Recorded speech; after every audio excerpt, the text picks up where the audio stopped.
বিয়ানীবাজারে সহ বাংলাদেশের প্রতিটা অঞ্চলে শিশুদের ডায়াবেটিস খুব বেশি ধরা পড়তেছে এবং শিশুরা খুব এফেক্টেড হচ্ছে। এর জন্য বেশিরভাগই আমাদের মা বাবারাই দায়ী।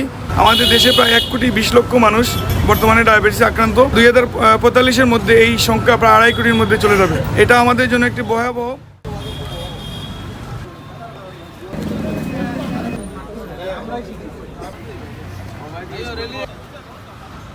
আরবানাইজেশনের কারণে আমাদের যে কায়িক পরিশ্রম, খাদ্যাভ্যাস, ঠিকমতো ঘুম না হওয়া এবং অতিরিক্ত স্ট্রেস এবং চিন্তার কারণে দিন দিন এই ডায়াবেটিসের সংখ্যা বেড়ে যাচ্ছে। আজকে ডায়াবেটিস দিবসে আরেকটা যেটা হচ্ছে যে বিয়ানীবাজারে সহ বাংলাদেশের প্রতিটা অঞ্চলে শিশুদের ডায়াবেটিস খুব বেশি ধরা পড়তেছে এবং শিশুরা খুব এফেক্টেড হচ্ছে। এর জন্য বেশিরভাগই আমাদের মা বাবারাই দায়ী।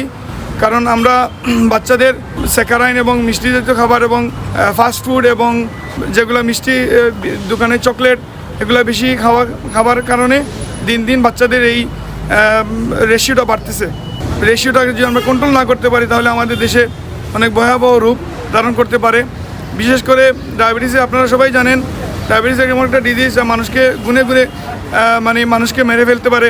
মানুষ বুঝতে পারে না মানুষের যে কী ক্ষতি হচ্ছে। ডায়াবেটিস অনিয়ন্ত্রিত ডায়াবেটিসের কারণে heart attack, brain stroke, kidney failure, অন্ধতা এবং মানুষের অঙ্গহানি পর্যন্ত হয়ে থাকে। প্রতি বছর আমাদের বিয়ানীবাজার সব এই প্রত্যন্ত অঞ্চলে অনেক রোগীরা পা হারান, হাতের অঙ্গহানি হয়, হার্ট অ্যাটাক তো কন্টিনিউয়াস হচ্ছে, স্ট্রোক কন্টিনিউয়াস হচ্ছে, চোখের সমস্যা হচ্ছে এবং কিডনি ফেইলিওরের অনেক রোগী দিন দিন বাড়তেছে শুধু ডায়াবেটিসের জন্য।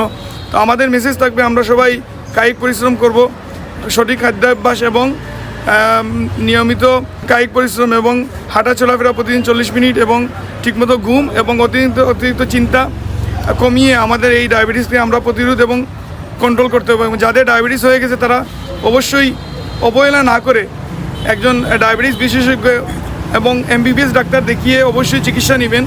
কারণ এই ডায়াবেটিসের প্রাথমিক চিকিৎসা ঠিকমতো না হলে পরবর্তীতে মানুষের অনেক ঝুঁকিতে যেতে হয়।